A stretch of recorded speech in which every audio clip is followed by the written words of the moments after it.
do you do something where it's like, hey, 80% of your efforts are going to be dedicated to the stuff that you know that works, and then there's a certain percentage, like you said, that you're just going to kind of try and make big bets on? Like, do you think of it that way, or not really? Yeah, I think that's actually super applicable to Typeform specifically because we have our core business and then we also have like new features like Typeform for Growth, which is like a newer set of features together. And we also have been working on our like enterprise, like sales led motion. And so there's definitely a conflict in some way between those different audiences and between which channels kind of help support those different motions. And so from our side, it has been what I have found the most impactful is instead of having different people on different areas, instead I'm trying to figure out ways that certain threads can move through all of them. So one of them for next year is we know from a paid perspective, we want to focus more on like LTV rather than like initial new revenue. And so we want to be able to spend more on people who will pay us more in the long run.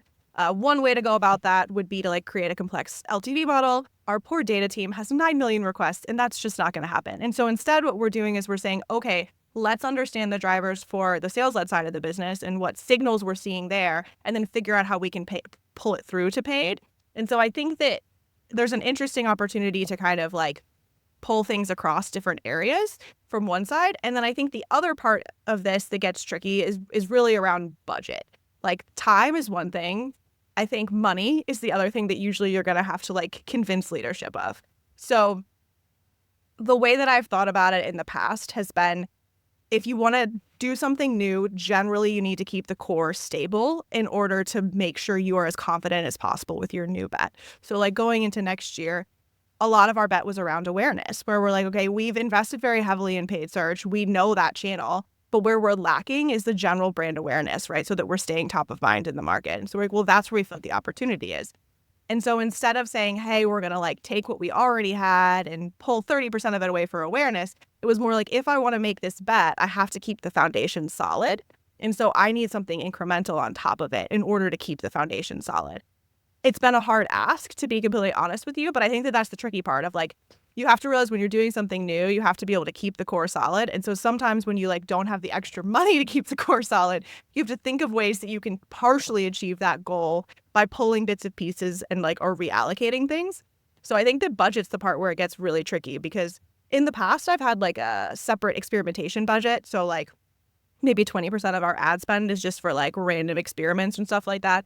And I think that that's worked pretty well. It's really hard though if you haven't had that expectation in the past to move to it, because then you're asking to like take away from something existing. And I think that that's where the tricky part is. I think figuring out how you can like start to pull together an experimentation budget is huge, but it inherently means that people have to be okay with there being, first off, a bucket of money that's unallocated, kind of, which finance teams don't like. And then it also means you're like shifting budget in real time, which is also hard in terms of maintaining that core. So I think a lot of times it like you really have to ask for more if it's not something that has been established ahead of time. But if you can establish it ahead of time, like that's great. I just think it's often really difficult to get there unless you can get everybody like bought in. And if you can't get everybody bought in, you kind of have to figure out how to do it bit by bit, I think, over time, which isn't going to have the same impact. And I think that's the thing that you really have to be clear with people. I've seen internally even it's so valuable to continue to reiterate like, yes, I will do this on a smaller scale. It will not have the impact you want. And I think just being really clear about that over and over again is something that like everyone should be doing in any leadership call. Like it's fine if you don't want to fund whatever I'm saying is the best practice. I just need you to realize it won't have the impact if we do it on a smaller scale. And I think just reiterating that helps people realize over time that you're not just asking for money to ask for money. You're thinking about it in terms of impact, which at the end of the day, like Yeah. that's what the core business cares about. So Yeah. One thing that really resonates with me, and like one thing that I've done that I found helped is to map out some projections of what you think is going to happen. And then for the new stuff, the experimental stuff, you can do low, mid, and high scenarios. And I feel that that gives executives a lot of like, oh, okay, this is new, but this is thoroughly thought out. They're basically saying, the marketing team is basically saying, if it doesn't go the way we want, we're going to expect this results. But listen, this is the upside. it could go up this way, and that's why we want to bet on it.